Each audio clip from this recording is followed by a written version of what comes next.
Le Seigneur vous bénisse. Bwana amibariki. J'espère que vous êtes en bonne santé. Nazia kama mko na afya njema. Que Dieu bénisse chacun de vous. Mungu abariki kila mmoja wenu. Nous allons directement nous tenir debout pour lire quelque part. Kwa haraka tutashimama mara moja poima njoo kusoma fashi moja hivi. Nous allons prendre l'un des versets que nous pourrons utiliser. Tutachukua andiko moja ambao tutatumia. Deutéronome 29. Deutéronome 29 verset 16. Mstari ya 16.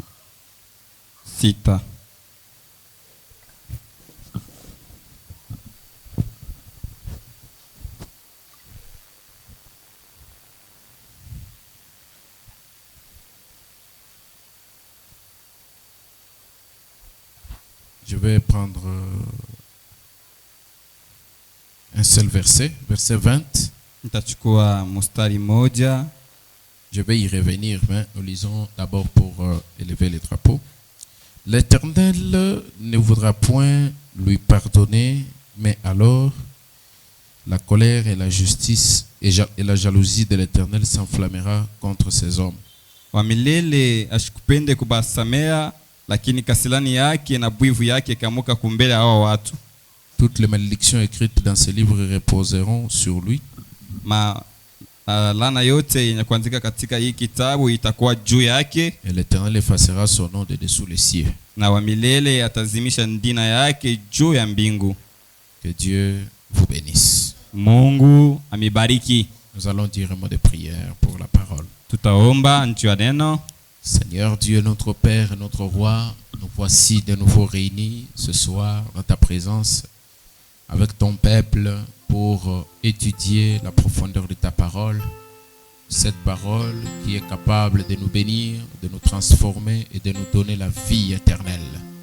Nous sommes devant ta face parce que nous savons que c'est toi qui es le potier, nous sommes l'argile. C'est toi qui connais la matière qu'il faut appliquer sur nous pour que nous puissions paraître beaux devant toi. Fais de nous des vases d'honneur. Fais de nous, Seigneur Jésus, des instruments entre tes mains. Et bénis nos vies, Seigneur, à travers la parole. Si nous sommes venus ici avec des afflictions, de maladies et de tristesse, je demande que cela disparaisse dans ta présence au nom de Jésus-Christ. Éternel Dieu de grâce, je te prie de chasser les ténèbres et de faire apparaître la lumière pour que nous puissions, Seigneur, profiter de cette lumière du temps de la fin que tu nous as envoyé. Et lorsque nous serons en train de parler, que nos cœurs puissent être véritablement touchés et que, Seigneur, nos cœurs brûlent au-dedans de nous comme cela fut avec ceux qui marchaient sur le chemin d'Emmaüs. Ils ont été vivement touchés et je crois de même que cela s'est produit à l'époque où Paul, ou plutôt Pierre, était en train de prêcher la parole. La Bible dit que leurs cœurs furent vivement touchés. Nous demandons que la même chose se fasse. C'est ce que nous appelons la puissance et la conviction. Ce que nous parlons ici, ce sont vraiment, éternel Dieu de grâce, les richesses insondables qui étaient cachées, réservées pour être révélées au temps de la fin. Nous prions, Seigneur, que cela soit bénéfique pour chacun de nous et que la puissance du mal soit chassée du milieu de nous dans le nom de Jésus-Christ. Maîtrise l'esprit de chaque personne et soit avec nous dans le nom de Jésus-Christ. Amen. Amina. Une fois de plus, je vous dis bonsoir. Imaratena na misalamia. Que Dieu vous bénisse richement. Mungu amibariki kwa utadiri. Amen. Amina. Alors, nous continuons. Diapo tunaendelea. Cette semaine, c'est une semaine que nous appelons la semaine de Pâques. Hii juma ni juma tunaita juma Pasaka. Donc, une semaine pascale. Ni juma ya Pasaka. Parce que ça va tomber le 17, qui sera le dimanche. Ndio itaanguka mu siku ya yenga. Et si nous essayons de garder nos pensées autour de Christ, qui est la parole de Dieu, dans cette période de Pâques. Hivi tunachunga wazo yetu kwa Kristo hii wiki ya Pasaka. Et nous pensons à sa mort, Na tunazia kwa kifo yake, à sa souffrance, kwa mateso yake, à sa mort, à son l'ensevelissement et à sa résurrection, kifo kwake na kuzika kwake na kufufuka kwake à son ascension. na mukuinua kwake. Jésus a été tué, ou il est mort un certain vendredi saint. Yesu aliua au alikufa siku ya tano takatifu, Et il est ressuscité un certain dimanche matin, na alifufuka siku moja ya yenga asubuhi, le premier jour de la semaine. siku ya kwanza ya juma. C'est ainsi que vous voyez que tous les jours, toutes les semaines, nous parlons de la résurrection du Seigneur Jésus-Christ d'une manière ou d'une autre, même indirectement, chaque dimanche. Tukaona mtaona kama tunasemeza kuhusu kufuka kwa Yesu kila siku ya yenga mnamna imoja au ingine.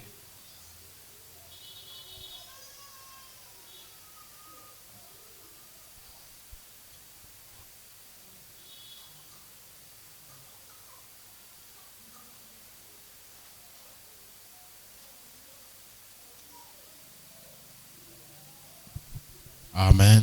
Amina. Alors c'est une semaine de Pâques. Japo ni wiki ya Pasaka, Je vous demande d'être dans l'esprit pascal. na miomba mpate kuwa muro ya Pasaka.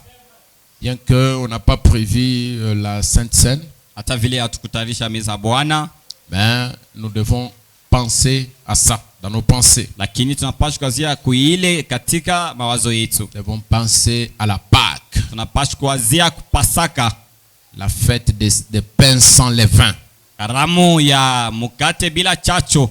C'est une fête qui était célébrée en Israël parmi les 7 fêtes de l'Éternel. Karamu ambao baraanza kushangilia mule mu Israeli katika mafeti kubwa Chaque année, kila mwaka dans une date précise. mu tarehe moja yana kutoa. Et jusqu'aujourd'hui, les juifs orthodoxes, les juifs qui ont gardé les rites et les habitudes, célèbrent cette fête. Tina leo Wayahudi wenyewe wa asili wenyewe wanachunga ile namna kutenda bintu, ngao wanashangaa ile karamu tina leo. Cette fête qui a opéré une imitation depuis l'Ancien Testament, Ile karamu ambao ilifanya kukondosha fulani kuanzia Agano za Kale, qui est venue dans le Nouveau Testament, yenye inakuja makano jipya et avec le Seigneur Jésus-Christ, na Bwana Yesu Kristo, nous la fêtons d'une autre manière. tunaishangilia mnamna ingine. Amen. Amina. Donc Jésus lui-même, Japo Yesu peke yake il s'est présenté dans le Nouveau Testament comme étant le pain de vie, alijitambulisha katika Agano za Kale kama mkate ya uzima, sans mélange, yenye kuwa bila chango, frappé, battu. yenye kupika na kupika kabisa, Et il a laissé l'une de ces 3 ordonnances. na aliacha maamuri tatu. Il a dit, faites ceci en mémoire de moi. Alisema mfanye hiyo njoo kunikumbuka. Toutes les fois que vous le ferez, Kila mara ambayo mtaifanya, souvenez-vous de ma mort, de ma souffrance, ma peine et de tout cela. mpate kukumbuka mateso yangu, kufa kwangu na vile vyote vinabaki. Et donc nous devons chaque fois penser à cela. Japo kila mara tunapasha kazi ya kuile. Bien sûr que nous n'avons pas prévu la Sainte Seine, Kweli kweli hata vile tutarisha meza ya Bwana, mais nous croyons que dans nos cœurs, nous célébrons cette Pâque dans nos cœurs. lakini tunaamini katika moyo wetu tukunashangilia ile Pasaka ndani ya moyo wetu Par la prédication de la parole, kupitia mahubiri ya neno. c'est notre manière à nous de penser à Jésus. Ni namna yetu ya kuanzia kwa Yesu. Parce que Jésus, il est la parole. Ndio Yesu anakuwa neno. Vous voulez le voir vous apparaître? Mnapenda kuonekanie, Pensez à lui, il vous apparaîtra. wewe azia kwa Yesu atakuonekania. Est-ce que nous sommes ensemble? Aisi tuko pamoja. Que le Seigneur vous bénisse. Mungu amibariki. Alors ainsi, j'aimerais que vous puissiez un peu vous désintéresser de ce bruit. Hivi ninapenda mshipate kuteka sikio kile makelele natoka nje. Nous avons appelé le soudeur, malheureusement, celui qui l'a appelé un peu en retard. Tulimwita mtu wa kusude, lakini ule alimuita na retard moja. C'est pourquoi vous voyez que nous sommes ici et il y a un peu le bruit là-bas. Ndio mtaona tuko hapa na kuko makazi nafanyika kule. On arrange la porte de l'autre bureau. bena tengeneza mwangu ya ofisi kwetu kule, changer un peu la position et la souder parce qu'elle était détachée. bekuna badilisha namna ile ilikuwa na wapate kuiunga parce que katika. Je pense que ça ne va pas beaucoup vous attirer l'attention. Vous allez vous concentrer ici. N'est-ce pas?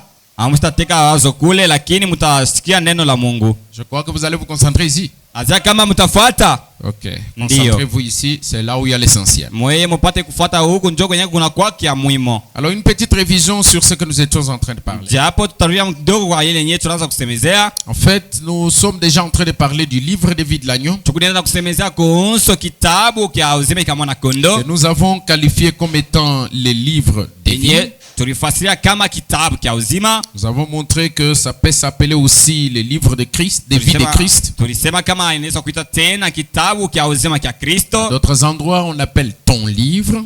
Mara nyingine wanaita kitabu kiako. Ça peut s'appeler encore les livres des vivants. Inaweza kuita tena kitabu kia watu walio hai. Et avec la révélation du jour, nous avons découvert que c'est les livres de la rédemption. Na ufunuo wakati tunatambua kama inakuwa ni kitabu kia ukombozi. Et ça s'appelle aussi les livres des mystères. Na tunaita tena kitabu kia wasiri. Et nous avons compris na tuelewa que dans ces livres il y a les noms. Ces noms.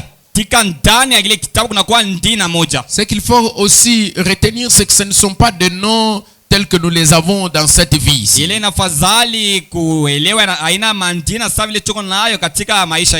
Par la révélation, nous avons compris que ce sont des mystères.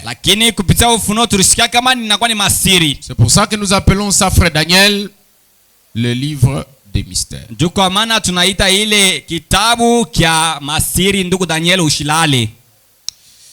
Donc, il y a des mystères. Quand on révèle ces mystères, ce sont vos noms qu'on est en train d'appeler. Vous entendez, vous répondez à l'appel. C'est un rassemblement. Du fait qu'on appelle des noms et que vous répondez à ces noms, c'est la preuve que votre nom est dans le livre. Parce que l'ange prend ses livres. L'ange céleste descend avec les livres. Je n'avais pas voulu beaucoup développer dans ce sens-là. Je voulais que nous puissions juste parler du livre de vie de l'agneau dans le sens d'avoir la parfaite connaissance sur ce que c'est.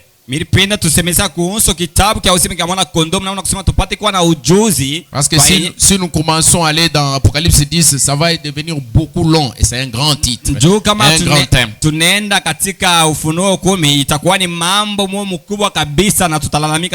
Alors c'est un livre, hein? Si nous pouvons un peu frôler dessus, un livre qui descend du ciel, c'est l'ange puissant qui est Christ qui descend avec ses livres. Selon Apocalypse 10, il met son pied droit sur la mer et son pied gauche sur la terre. Il tient ces livres-là entre la main. Et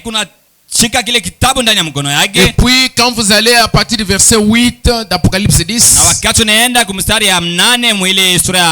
en descendant en bas, vous allez trouver que ce livre-là n'est pas resté entre la main de celui qui les tenait.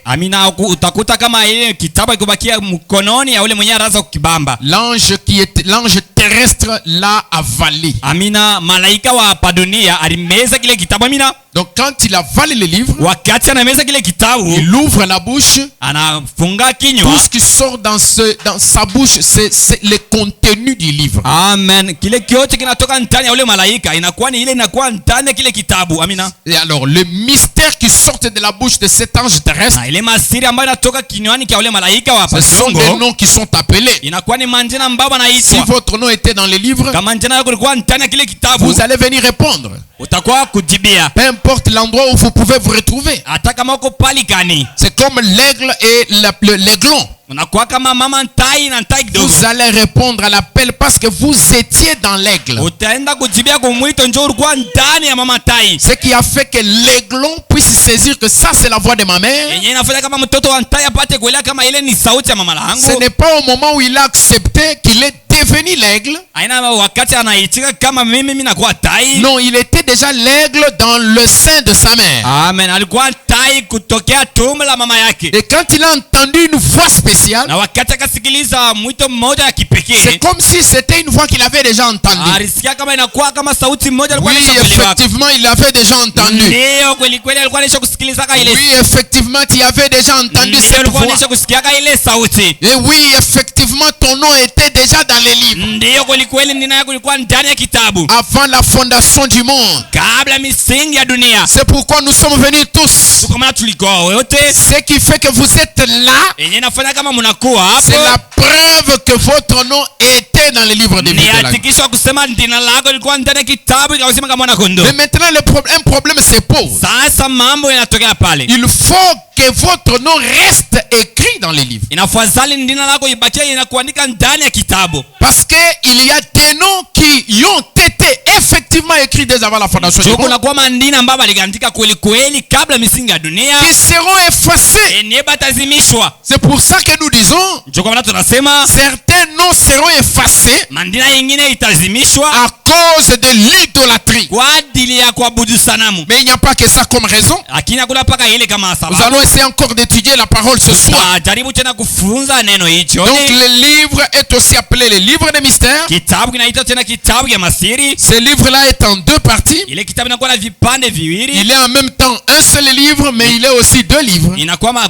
kwa mara kitabu kimoja au inakuwa mara nyingine vitabu viwili. Ceci parce que le premier continue pour devenir le second. Njoo ya kwanza inaendelea njoo ipate kwa ya pili. Nous avons compris que c'est le changement des dimensions. Tulielewa kama inakuwa ni kubadilisha kwa matua. Il est le livre de vie dans la dimension de la vie naturelle. Inakuwa kitabu cha uzima wakati tunasemeza kuunzo maisha hii Tous tunaishi. les actes naturels que nous faisons dans ce corps sont écrits là-dedans. Njoo maisha ambayo tunaishi hapa duniani inakuwa inakuandika ndani ya ile kitabu. Et il devient le livre de vie de l'agneau dans la dimension de vie éternelle. Na inakuwa kitabu cha uzima cha mwana kondoo wakati tunasemeza kuunzo uzima wa milele. Et tout ça, nous avons compris cela. Na ile yote tuelewa ile. Où se trouve le livre? Kitabu kinakuwa wapi? Nous avons répondu avec l'écriture qu'il se trouve dans les cieux, au ciel. Tulizibia na maandiko pamoja kama kitabu kinakuwa mbinguni. Est-ce que nous sommes ensemble? Eti tuko pamoja. C'est lorsque les disciples revenaient, les 70, Ni wakati wa mitume wale wa makumi de saba la mission qui leur avait été donnée, kwa kazi ambayo walibapatia, sont en train de se réjouir walikuwa wanafurahi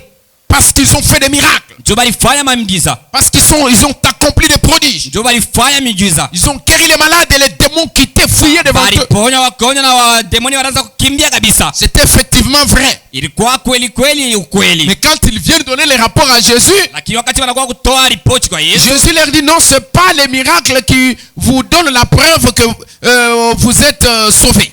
Yesu anamwambia kama ana miujiza ambayo inampatia tikisho kama mnaisha kuokolewa. Vous devriez plutôt vous réjouir Lakini mnapaswa kufurahi du fait que vos noms sont écrits dans les livres, ya dans les cieux. kusema jina yenu majina yenu yenye kuandika ndani ya mbingu. Donc c'est dans le cieux Ni kusema kumbingu que se trouvent les livres dans lesquels nos noms sont écrits. yenye kuna kuwa kitabu mwenye ndani ya kile kitabu majina yetu iko yenye kuandikiwa. Et Frère Branham nous dit, Na tukiwa anatuambia les livres se trouvent dans le ciel.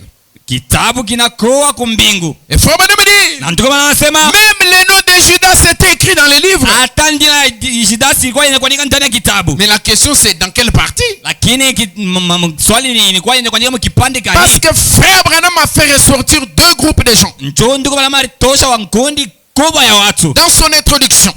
Kutosha kwake kwa mafundisho. Il nous a dit, Alituambia il y a les noms qui sont dans les livres avant la fondation du kuna monde, kwa mantina inakuwa ndani ya kitabu kabla ya misingi ya qui dunia. ont été écrits avant la fondation du monde. Yenye iliandika kabla ya misingi ya Donc dunia. tous les noms qui sont dans les livres ont été écrits avant la fondation du monde. Mantina yote inakuwa ndani ya kitabu iliandikiwa kabla ya misingi ya dunia. Mais parmi ces noms, Lakini katikati ya ile wandina qui tous ont été écrits dans les livres de vie de l'agneau, hata sasa vile yote iliandikiwa kabla ya misingi ya dunia. avant la fondation du monde, Kabla ya misingi ya dunia se trouvent certains noms qui peuvent être effacés. kuna kwa mandina yengine ambao inaweza kushimishwa ndani ya kitabu. Mais il y a aussi un deuxième groupe. Lakini kuna kwa sehemu ya pili Ce sont les noms qui ont été écrits dans le livre de vie, inakuwa ni mantina iliyoandika ndani ya kitabu cha uzima. qui n'ont aucune possibilité d'être effacés. Eneo abeza kushimisha hata kamwe. Donc nous comprenons que si le nom de Judas Tunaelewa kama ntina ya Judasi a été écrit avant la fondation du monde, barandika kabla misingi ya dunia, mais qu'ensuite a été effacé, na kisha bakaizimisha. ça veut dire qu'il n'est pas dans le lot de ceux dont les noms n'ont aucune possibilité d'être effacés. Kusema manake njina yake haikuwa ndani ya majina ambao hawezi kuzimishwa. Branham donne l'exemple aussi de Esaü. Branham anatoa mfano ya Esau. Il donne l'exemple de Pharaon. Anatoa mfano ya Faraoni. Ce sont des gens qui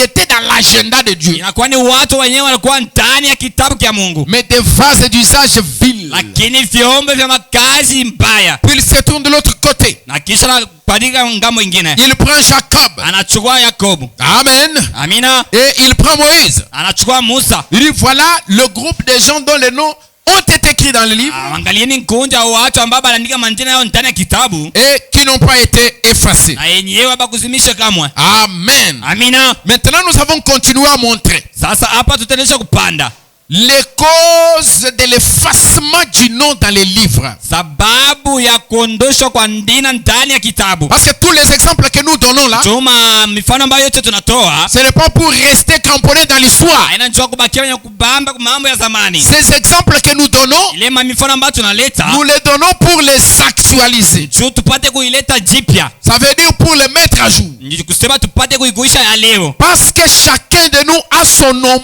dans la Bible. Ndio kila mmoja wetu anakuwa na majina yake ndani ya Biblia. Cette Bible est un album familial. Ni kusema hii Biblia inakuwa albamu ya Vous jamaa. avez toujours quelqu'un à qui vous ressemblez dans cette Bible. Kunakuwa paka mtu fulani ambao unafanana naye ndani ya hii Biblia. Vous avez toujours votre arrière-grand-père à qui vous ressemblez dans cette Bible. Paka na ngambo yako wenyewe ambao unafanana naye ndani ya hii kitabu. Ce sont les hommes qui meurent, Na kwani watu ambao mais wanakufa, les esprits qui ont animé ces hommes ne meurent pas. lakini maroho ambayo ilitumia wale watu haikufa Ces kamwe. esprits-là reviennent sur les autres personnes. Wale waroho wanabakia juu ya watu wengine. C'est pourquoi ce matin, Tukamana hicho il ni doit y avoir quelqu'un qui a l'esprit d'un ancêtre de la Bible ici ce soir. basi kuwa mtu hapa mwenye kuwa na roho hata ya Ibrahimu au ya mtu fulani ndani ya Il doit Biblia. y en avoir quelqu'un qui a l'esprit de Judas ce soir. Basi kuwa mtu na roho ya Judasi hicho ni. Il y a quelqu'un qui a l'esprit de Jacob ce soir. Na kwa mtu anakuwa na roho ya Yakobo hicho ni. L'autre a l'esprit de Sarah ce soir. Mwingine anakuwa na roho ya Sarai hicho ni. L'autre a l'esprit de Naomi ce Mwingine soir. anakuwa na roho ya Naomi hicho ni. L'autre a l'esprit de Anne ce soir. Mwingine anakuwa na roho ya Ani hicho ni. L'autre a l'esprit de Moïse. Mwingine anakuwa na roho ya Musa. L'autre il a l'esprit d'Élie. Mwingine anakuwa na roho ya Elia. L'autre a l'esprit de Christ. Mwingine anakuwa na roho ya Kristo. Est-ce que nous sommes ensemble? Eti tuko pamoja. Parce que les hommes meurent. Jo watu wewe kunakufa. Les corps sont enterrés. Mamia ambayo inajika. Mais les esprits sortent. Lakini maroho inaondoka. Les esprits sont toujours là. Roho iko kwako paka. S'il y a eu le temps de Jésus, Kama kulikuwa wakati ya il y Yesu, aura un camp de Jésus. kutakuwa mkonjo ya Yesu. Aujourd'hui, une fois de plus. Leo tena. S'il y a eu le camp des pharisiens, Kama kulikuwa mkonjo wa il y Farisayo. aura un camp des pharisiens. Kutakuwa Aujourd'hui, une mkonjo fois wa de plus. Farisayo leo tena mara. S'il y a eu le camp de Noé, Kama kulikuwa mkonjo ya il Noa, y aura un camp de Noé aujourd'hui. kutakuwa mkonjo ya Noa leo. S'il y a eu un camp des opposants à Noé, Kama kulikuwa mkonjo wa watu kumpinganisha aujourd'hui, il doit y avoir encore un camp des opposants de Noé. basi kuwa tena watu watapinganisha Noa tena leo. Ces choses marchent ensemble. Wale vile vitu vinatembea pamoja. C'est pourquoi Kwa maana Frère Branham nous ramène dans l'Ancien Testament. tuko kama tulisha mwagano za kale. Il dit, regardez, Anasema mtazame. cause pour laquelle tes noms ont été effacés du livre. Sababu ambao mantina iliondoshwa ndani ya kitabu. L'idolâtrie. Kuabudu sanamu. Il dit, Anasema il y a eu Ephraïm et Dan kulikuwa Efraim na Dan qui sont parmi les 12 enfants de Jacob, wenye wanakuwa ndani ya watoto 12 wa Yakobo, dont leurs descendants ont constitué les tribus d'Israël, les 12 tribus. enyewe watoto yao walitunga makundi au makabila 12 ya Israeli. Et lorsque Israël Japo wakati se Israeli trouvait en Égypte, mwenye kuwa ndani ya Misri était sur le point de sortir, alikuwa karibu na kutoka, il y avait un certain ordre qu'on appelait l'ordre du départ. kulikuwa utaratibu mmoja ambao baliita utaratibu ya kuondoka nayo. Et l'ordre du départ Na ile utaratibu ya mwenyendo a eu une certaine petite modification. ilipata kubadilisha kidogo. En fait, ce n'était pas le fait qu'on avait effacé des noms. Japo ilikuwa mambo ya kusema balizimisha mandina. Non, on n'avait pas effacé des noms. Hapana, bakuzimisha mandina. Mais on avait juste mis les noms en ordre. lakini baliweka tu mandina mu utaratibu. On a placé les tribus dans un certain ordre. Baliweka makabila kufuatana na utaratibu moja. L'un à cause de son travail sacerdotal, Mwingine kufuatana na kazi yake ya ukwali. l'autre pour être remplacé par ses deux enfants. Mwingine ndio bapata kumria nafasi yake watoto wake wawili. Voici l'ordre du départ. Muone utaratibu ya kwanza. Ruben, Siméon, Lévi, Judas, Issachar, Zabulon, Joseph et Benjamin, Dan, Nephtali, Gad, ainsi de suite. Wale wengine wanataya.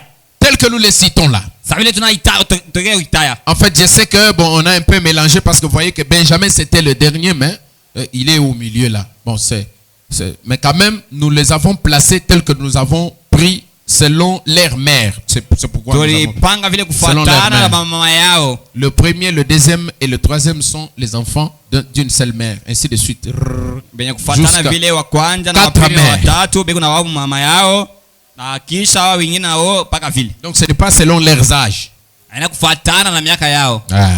Alors maintenant, Sasa lorsque Israël est sous le point de sortir de l'Égypte, wakati Israeli anakuwa karibu na kutoka ndani ya Misri, Dieu fait une petite modification. Mungu anafanya mabadilisho kidogo. La tribu de Lévi, Kabila ya Levi on ne va pas la compter abashita yehesabia, parce qu'elle a un travail dans les sacerdoces. njoo inakuwa la kazi ndani ya ukwali. Donc sur 12, on reste avec 11. Ni kusema pa makumi mbili na makumi moja mbili On arrive sur 12, pa kumi na mbili on enlève Lévi, banatosha Levi on reste avec 11. na bakia na kumi na moja. Et au niveau de Joseph, Na kuguso Yusufu on enlève encore Joseph. banatosha tena Yusufu Et on reste avec 10. na tunabakia na kumi.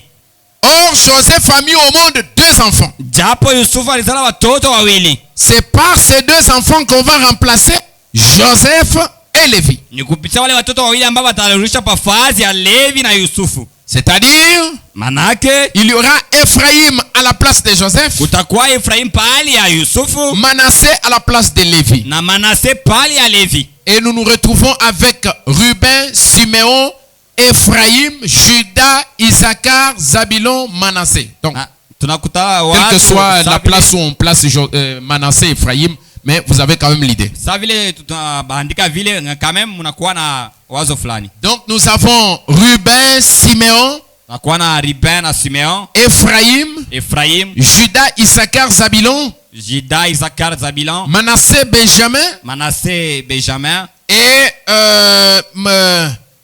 Dan, Dan, Nephtali, Neftali, Gad et Asher. Gad, Nazer. C'est ça l'ordre du départ. Njo yenyewe utaratibu ya kwanja. Avec Ephraïm et Dan à l'intérieur. Na Efraim na Dan ndani. Ils sont dans le voyage. Beko mwenyendo. Pendant qu'ils continuent, Wakati wanaendelesha msafari yao, ils arrivent dans le parcours. wanafika msafari.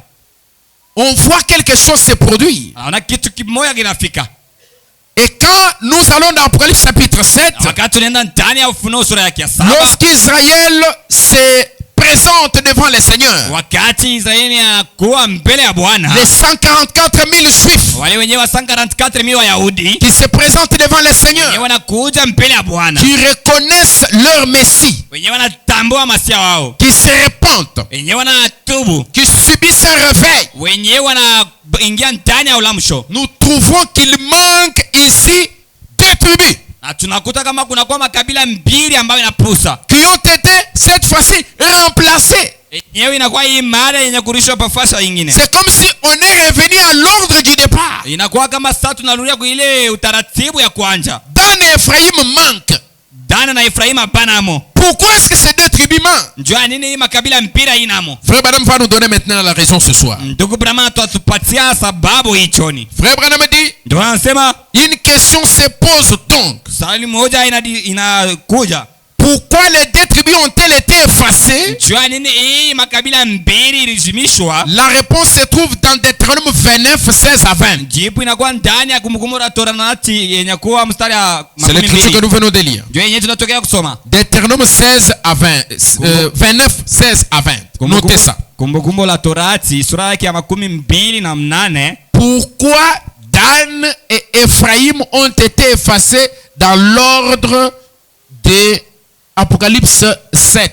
Njua nini Dani na Efraimu balijimishwa mwii utaratibu ya Ufunuo sura yake ya 7. Parce que là on se retrouve Njo pale tunajikuta avec le retour du même ordre tunajikuta mwile utaratibu ya kumwanjo qui était au commencement là-bas. yenye ilikuwa kule kumwanjo. Pourquoi est-ce qu'on a enlevé Ephraïm et Dan? Njua nini banaondosha Efraimu na Dan? Donc au lieu que je puisse reproduire une autre liste ici, donc vous vous retrouvez avec l'autre là. Pali nipate kutosha tena karatasi nyingine huku mpate kwanza kuangalia ile ya kwanza. Là c'est où? Pale ni wapi? À la fin de la dispensation des gentils. Kumwanzo ya sehemu ya watu wa mataifa. Qu'est-ce que ça veut dire? Malaki ni nini? C'est lorsque Dieu se révèle à Israël par les deux prophètes. Ni wakati Mungu anajifunua kwa Israeli kupitia wanabii mbili. Et là nous serons déjà partis. Na pale sisi tutakuwa tunabanisha kwenda. Parce que dans les types, lorsque Joseph se révèle à ses frères, nous avons parlé de ça ici. Aucun homme des nations ne se trouve dans ces halls-là. Amen. Même pas son épouse ne se trouve dans cette salle-là.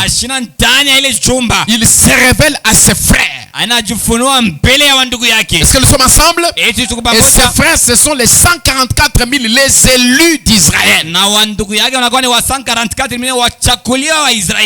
les noms sont maintenus dans les livres de vie.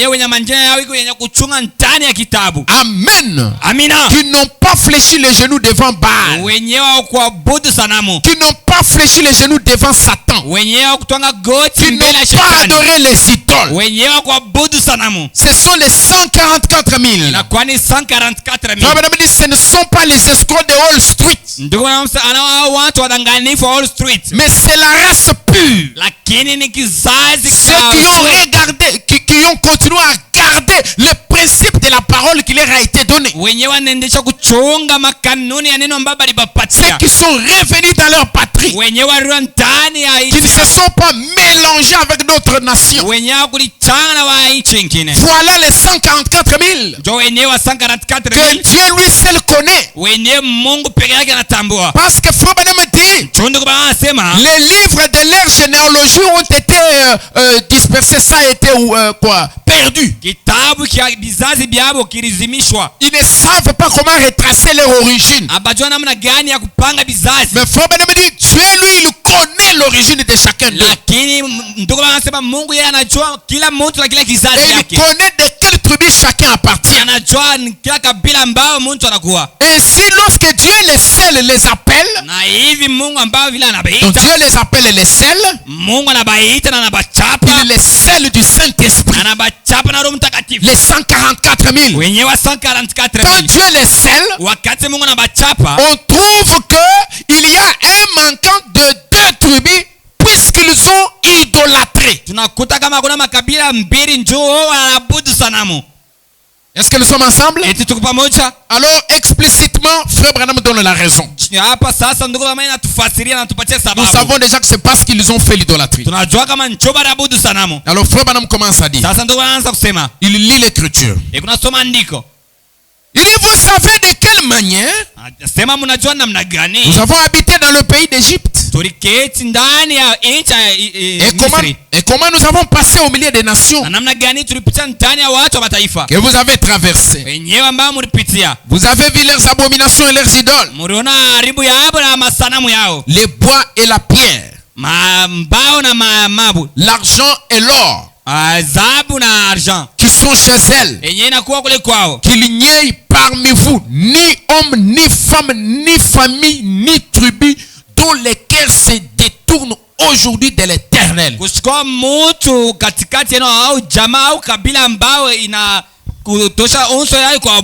Remarquez ici que Dieu leur donne cette ordonnance. Il entre même dans les détails. C'est-à-dire que ce soit l'homme, la femme, la famille, la tribu dont les cœurs se détournent de notre Dieu pour aller servir les dieux de ces nations-là. Cette famille, cet homme, cette tribu tribu, cette femme subira le sort qui est écrit dans ces livres de la loi. ule mke ile jamaa ile kabila itapokea mapigo yenye kuandika ndani ya ile kitabu. Donc on n'a pas seulement dit l'homme, Hapa kusema paka mume, on a dit même la famille. banasema hata jamaa. Donc le nom d'une famille peut être effacé Maana yake jina ya jamaa moja inaweza kuondolewa ndani ya à kitabu cause de la même cause. kupitia hii sababu moja moja. Le nom d'une tribu Jina ya kabila moja peut être effacé à cause de la même cause. aweza kuiondosha ndani kupitia hii sababu moja moja. Et la Bible continue Na anaendelesha qu'il n'y ait parmi vous des racines kushukua katikati yenu wa mizizi, qui produisent du poison. Nous lisons ensemble. mamizizi ambao inatosha sumu. Je sais que le son n'est pas bon, mais prêtez attention à ce que j'ai dit. Mimi najua kama mabintu habitumiki mzuri, lakini mnifuate mzuri. Parce qu'on fait le soudage là-bas. Jobe kunafanya tudash kule. Que personne après avoir entendu les paroles de cette alliance contractée avec serment Mtu hata mmoja kisha kusikia hiyo agano yenye kufanya na kiapo ne se glorifie dans son cœur et ne dise ashiko kutukuza ndani ya moyo na kusema j'aurai la paix, nitakuwa na salama, quand même je suivrai les penchants de mon cœur, hata hivi nikunafuata ile nyemo yangu inanyambia, et que j'ajouterai l'ivresse à la soif. hata nitaongeza ulevi. L'Éternel ne voudra point lui pardonner. Wa milele ashitapenda kumsamea. Ça c'est très très fort. Inakuwa ya nguvu kabisa. Donc c'est impardonnable. Ni kusema ile ni asio kusamewa. L'Éternel ne voudra point lui pardonner. Wa milele ashitataka kumsamea. Mais alors la colère et la jalousie de l'Éternel s'enflammera contre cet homme. Japo kasilani na bwivu wa milele butamuka mbele ya ule mtu. Nous sommes déjà à 20 maintenant que nous avons lu.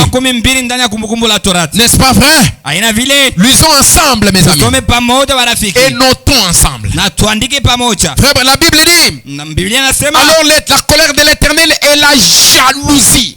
Kasilani na bwivu ya wa milele. Parce que l'Éternel notre Dieu est un Dieu jaloux. Jua milele Mungu wetu anakuwa ni Mungu wa bwivu. Est-ce que quelqu'un est avec moi? L'Éternel notre Dieu wa milele Mungu wetu ne veut pas que vous puissiez dépendre de lui dans certaines choses. Asipende upate kumwabudu mbitu vingine. Et dépendre du diable ou de certaines choses pour d'autres affaires. Na kuabudu imilisi njua bitu vingine. Vous dépendez à Dieu au kunamwabudu Mungu quand vous êtes malade, wakati uko mgonjwa. mais quand il s'agit d'avoir l'argent, kama ni mambo inaangalia fedha, tu as des petites choses que tu es en train de faire à côté. kuna tumabintu dogo ambako unabudu kumbembeni. Tu dépends de Dieu au kunabudu Mungu lorsque tu es dans une difficulté. wakati uko ndani ya shida Tu fulani. cries à Dieu, tu appelles le pasteur. Unaamika kwa Mungu na mwalika mchungaji. Mais quand tu veux rouler dans une Jeep, kile wakati unataka kubulula gari, tu pars sacrifier quelqu'un. unaenda kutoa mtu, tu verses le sang innocent unaenda kumwanga damu pour gagner l'argent et rouler dans une Jeep. kwa kupata fedha na kubulula gari. L'Éternel notre Dieu est un Dieu jaloux. Wa milele Mungu wetu anakuwa Mungu wa bwivu. Ne vous y trompez pas. Mwe mshidanganye. Ce que vous aurez semé, Enyewe mutapanda, c'est ce que vous allez récolter. ndio enyewe mtavuna. Qu'il pleuve ou qu'il neige, Ibanda uishuke. c'est la loi de la semaille et de la récolte. Inakuwa ni sheria ya kupanda ya Quand kuvuna. vous semez, attendez-vous à recevoir encore la récolte. Multitude de Wakati choses. unapanda ongolea kuvuna yenyewe na upanda. Alors ça c'est la loi que Dieu est en train de donner. Japo hapa ni sheria ambayo Mungu anakwenda kutoa. Il dit que personne ne se glorifie dans son cœur Mtu asipate kujitukuza ndani ya moyo wake. en ayant une telle pensée. Mkoa na wazo kama ile. Si une personne a une telle pensée, Kama mtu kuna wazo kama ile, la colère de l'Éternel s'enflammerait et la jalousie. nani na bwivu ya milele itapanda. Toutes les malédictions écrites dans ce livre Malana yote inakuandika ndani ya kitabu reposeront sur lui. itakuwa juu yake. Et l'Éternel, écoutez maintenant, Sasa msikilize sasa. effacera son nom de dessous les cieux. Wa milele ataondosha ndina yake kumbingu. L'Éternel fera quoi? Wa milele Mungu atafanya nini? Effacera Ataondosha son nom ndina de lake dessous les cieux. ndani ya mbingu. Nous allons revenir sur dessous les cieux. Tutaluria hapa kuhusu ndani ya mbingu. Parce qu'ici Dieu parle à Israël. Njoo hapa Mungu anasameza kwa Israeli. Voici la malédiction prononcée contre l'idolâtrie. Ça c'est Frère Branham qui Sasa parle. mwangalie sasa laana yenye kutoka kwa budu sanamu. Frère Branham dit, Ndio anasema voici. muangalieni. C'est-à-dire, voyez-vous Anasema mnaona la malédiction neema laana qui est la part de celui qui adore adore les idoles. yenye inakuwa malipo ya ule mwenyewe kuna budu sanamu. Et frère Branham ajoute, il dit, Anaongeza virgule, qui est la fornication spirituelle. yenye inakuwa uzunifu ya kiroho. L'idolâtrie, Kuabudu sanamu c'est la fornication spirituelle. uzunifu ya kiroho.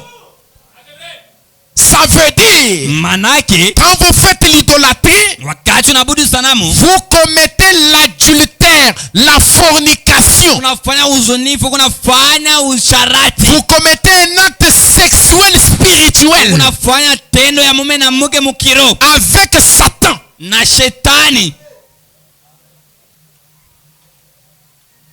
Vous commettez la fornication spirituelle dans votre âme. Unafanya uzinifu ya kiroho ndani ya nafsi yako. Vous êtes en train de vendre votre âme à moins cher. Ukunenda na kuzisa nafsi yako kubei moyo ya chini kabisa.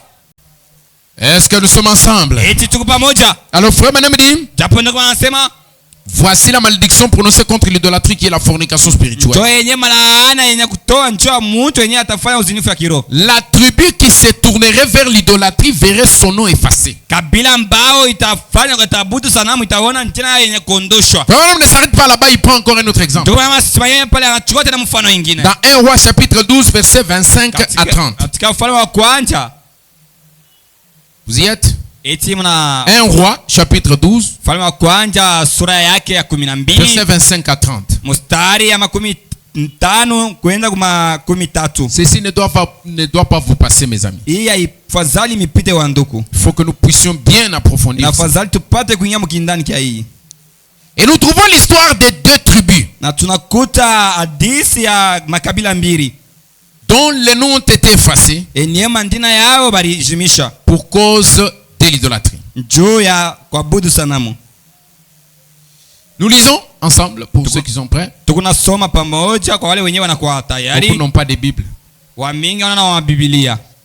Si vous n'avez pas de Bible, regardez, lisez dans la Bible celui qui est à côté. Kama una na Biblia, kama ule kumbemeni yako na Biblia unaangalia ndani ya ule kuna Biblia. Pour que nous puissions étudier ensemble la parole. Ndio tupate kuzifunza pamoja neno. Vous ne savez pas comment cela est important. Amujua namna gani kwa ya muhimu kabisa. Lorsque nous parlons comme ça et que vous êtes là en train de Wakati tunasema regarder, hivi Mungu na tuangalia, vous n'allez pas tout comprendre.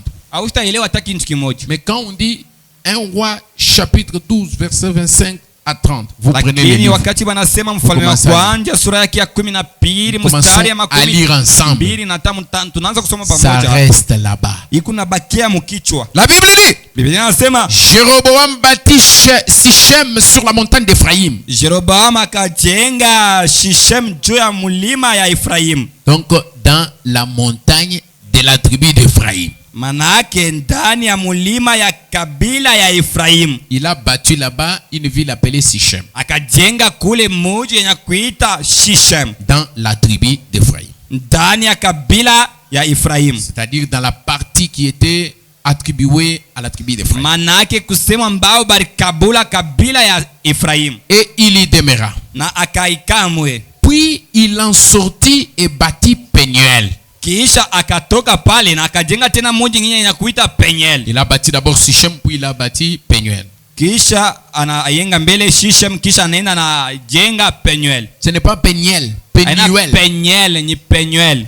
Jéroboam Jeroboam dit en son cœur, akasema ndani ya moyo wake, les royaumes pourraient bien maintenant retourner à la maison de David. ufalme inaweza sasa hapa kurudia ndani ya chumba ya Daudi. Si ce peuple monte à Jérusalem Kama hii taifa inapanda ndani ya Yerusalemu pour faire des sacrifices dans la maison de l'Éternel, juu ya kuleta masadaka ndani ya chumba ya le milele, cœur de ce peuple retournera à son Seigneur, moyo wa hii taifa itarudia kwa Bwana wayo, à Roboam. kwa Roboam. Voilà un autre nom qui intervient. Mwoneni sasa njina nyingine inakuwa ndani ya hii maandiko. Roi de Juda. Mfalme wa Yuda. Et ils me tueront et retourneront à Roboam. Na batanyua na batarudia kwa Roboam. Roi de Juda. Mfalme wa Yuda. Après avoir demandé conseil, Kisha kutafuta mashauri, le roi Jéroboam mfalme Jeroboam fit 2 veaux d'or. akafanya tubakondo tuwiri twa zabu. L'idolâtrie commence. Sasa pale kuabudu sanamu kuna. Et il dit au peuple, Akambia taifa, assez longtemps vous êtes montés à Jérusalem. mara ya mingi kabisa murienda paka mu Yerusalemu. Israël, Israeli, voici ton Dieu onena sasa Mungu wako qui t'a fait sortir du pays d'Égypte. mwenye anakuosha ndani ya nchi ya Misri. Il plaça l'un de ses veaux à Bethel Akatia mmoja wa mwana kondoo ile ndani ya Beteli. et il mit l'autre à Dan. Sasa akaweka ngombe ingine ndani ya Dan. Est-ce que nous sommes ensemble? Tuko pamoja. Ce fut là une occasion de péché. Ilikuwa pale sababu ya kutenda zambi. Le peuple alla devant l'un de ses veaux jusqu'à Dan. Sasa taifa ikaenda kumbele ya ule gombe kidogo tina mudan. Est-ce que nous sommes ensemble? Tuko pamoja. Alors nous allons comprendre Sasa hapa tutaelewa qu'ici il s'agit de la division du peuple d'Israël hapa ou de kuna la kuwa nation mambo d'Israël. yanaangalia kukawanya kwa taifa ya Israeli. Le peuple d'Israël, comme nous l'avons vu au cours de notre étude, Taifa ya Israeli sasa hivi tuiona kwanza mwanzo ya mabiri yetu est constitué de 12 tribus. inakuwa na makabila 12. Alors jusque-là, Sasa tina hapa Dieu a donné, lorsqu'il a enlevé la royauté à Saül, wakati Mungu arondosha ufalme kwa Sauli qui avait désobéi à la voix de Dieu, mwenye alitotii neno la par la Mungu bouche de Samuel, kupitia kinywa cha Samueli. Dieu a pris le pouvoir, Mungu akaondosha uwezo, la royauté. akachukua ufalme, Il est allé dans la maison d'Isaïe, père de David, akaenda ndani ya Isaia baba yake ya Daudi. pour que Dieu, c'était Samuel qui faisait ça, Dieu lui a orienté d'aller oindre David, fils d'Isaïe. Ilikuwa ni Samueli ambaye kunafanya ile Mungu alimuongoza apate kwenda kupaka Daudi mtoto wa Isaia, Qui était lui de la tribu de Juda. mwenye alikuwa yeye wa kabila ya Yuda. Est-ce que nous sommes ensemble? Tuko pamoja. C'est pourquoi on appelle Christ le lion de la tribu de Juda. Tuko hapa namuita Kristo simba wa mkabila ya Yuda. Parce que Juda, Juko maana Yuda, lorsque Jacob, le prophète Jacob, qui était leur père à tous, était en train de bénir ses enfants, tu wakati baba yao Yakobo wenyewe walikuwa inabariki watu wote, il lui a dit, le sceptre royal, les bâtons de commandement ne s'éloignera pas de toi. akasema bakora ya ongozi haitaondoka ndani ya mkononi mwako Jusqu'à ce que vienne les Shiloh. tina wakati Shilo atakuja. Les Shiloh, c'était Jésus. Shilo alikuwa ni Yesu. Donc Jacob a prophétisé la venue de Jésus des centaines d'années avant. Japo Yakobo alitabiri kuja kwa Yesu miaka mingi kabisa ya kupita. C'est pourquoi Jésus devait venir par cette lignée-là, Ndio kwa maana Yesu alipaswa kutokea ndani ya ile kizazi, de la tribu de Juda. kutokea ile kabila ya Yuda. Est-ce que nous sommes ensemble? Tuko pamoja. Alors au moment où la royauté a quitté de Saül vers David, Japo wakati ufalme urondosha kutoka kwa Sauli kwenda kwa Daudi, c'était le bâton de commandement dont avait parlé Jacob, ilikuwa ni bakora ya ongozi yenyewe Yakobo alisemezea, qui retournait dans la maison appropriée selon l'écriture. ilikuwa inaluria ndani ya chumba yenyewe inafadhali kuwa na ile bakora. David prend le pouvoir, Daudi anachukua uwezo, il devient roi anakuwa mfalme et plus tard il met au monde. na kisha anazaa. Et le fils de David qui reçoit la royauté, c'était qui? Vous pouvez vous rappeler? Na mtoto wa Daudi mwenyewe mwanaume alichukua ufalme alikuwa nani? C'était Salomon. Ilikuwa ni Solomoni. C'est Salomon qui revient à la place de David. Ni Solomoni ambao anachukua pahali ya Daudi. Mais Salomon, qu'est-ce qu'il fait? Sasa Solomoni anasema anafanya nini? Il part en Égypte, il se marie à une femme égyptienne. Anaenda mu Misri, anaoa bibi wa Kimisri. Il part chez de plusieurs nations païennes. Anaenda mu mainchi mengi ya kipagano. Il se marie, il prend des femmes. Anaoa babibi mule. Et vous savez combien de femmes Salomon avait? Sasa mnajua babibi ngapi Solomoni David en avait 500, mais Salomon en avait combien? alikuwa na 1000. Il en avait 1000. Alikuwa na 1000. Et la Bible dit, Na Biblia inasema toutes ces femmes-là wale wanawake wote ont commencé à tourner le cœur de Salomon, à lui pencher vers l'idolâtrie. wakaanza kuondosha moyo wa Solomoni akazipeleka kuabudu sanamu. Il avait pris toutes ces femmes pour pouvoir avoir la paix avec tous ses voisins. Alibeba wale wanawake bote ndio apate kuwa na amani na wajirani wake wote. Mais ces femmes ont commencé à établir des temples en pleine terre d'Israël. Sasa wale wanawake wakaanza kujenga mahekalo ndani ya udongo wa Israeli. Et ces femmes ont commencé à influencer le roi Salomon. Na wale wanawake wakaanza kuwa na uvuto juu ya mfalme Solomoni. Et Salomon a commencé à adorer les dieux étrangers. Solomoni akaanza kuabudu wa Mungu wa kigeni. Et il est mort idolâtre. Na yeye anakufa mwenye kuabudu sanamu. C'est alors qu'un prophète paraît pour dire à Salomon, Jo pale sasa nabii anatoa anamwambia Salomo, le royaume te sera ôté. ufalme itakondoshwa. Toi Salomon. Wewe Salomo, Mais lakini je garderai l'un de tes enfants nitachunga mmoja wa watoto wako qui va avoir le bâton de commandement pour que je ne puisse pas manquer à ma parole. njoo apate kuwa na bakora ya ongozi, njoo shipate kushinda kuneno lango. Mais le royaume que tu as entre les mains aujourd'hui sera divisé. Lakini ufalme ambao nayo ndani ya mikononi mwako itakawanya. Un homme de ta maison se lèvera contre toi. Mtu wa ndani ya jumba yako ataamuka kukombanisha. Et à l'époque, Salomon avait Jéroboam dont nous venons de lire.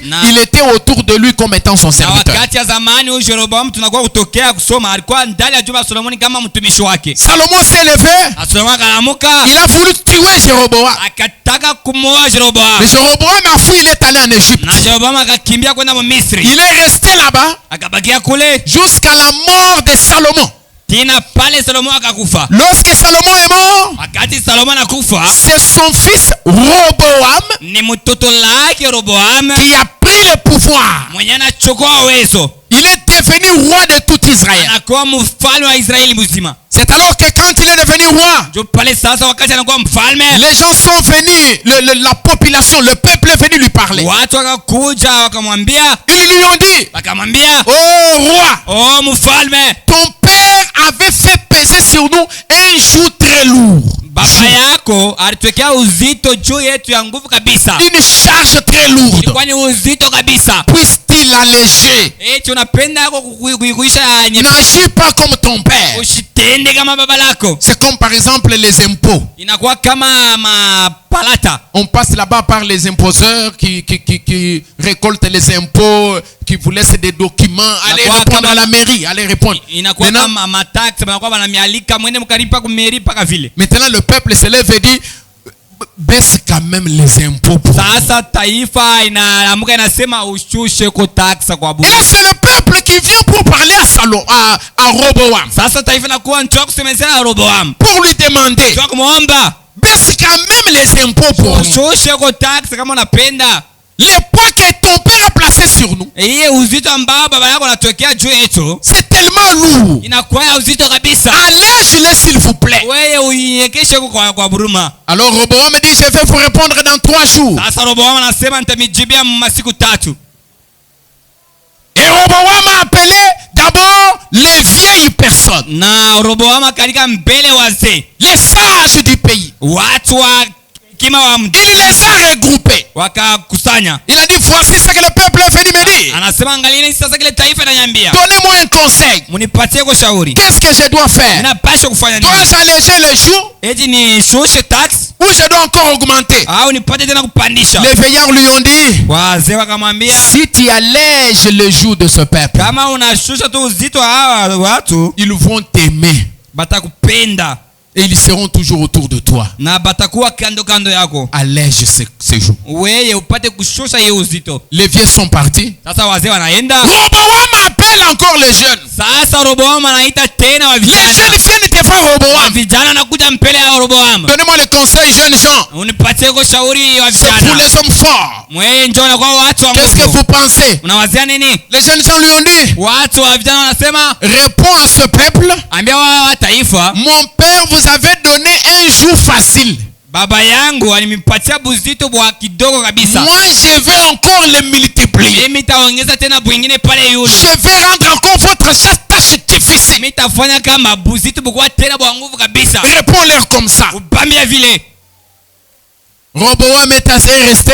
mama anabakia pale, Il a balancé les deux conseils. anapima ile mashauri mbili. C'est pourquoi les vieillards sont toujours sages. Kwa maana wazee wanikalaka pa La watu wa Bible hekima. dit respectez les cheveux blancs. Biblia inasema mheshimu nywele nyeupe. Toi jeune fille, Wewe kijana ne mwanamke, pense pas que tu es très intelligente ou très belle que ta mère. usianze kama uko mrembo au kima kabisa kusinya mama lako.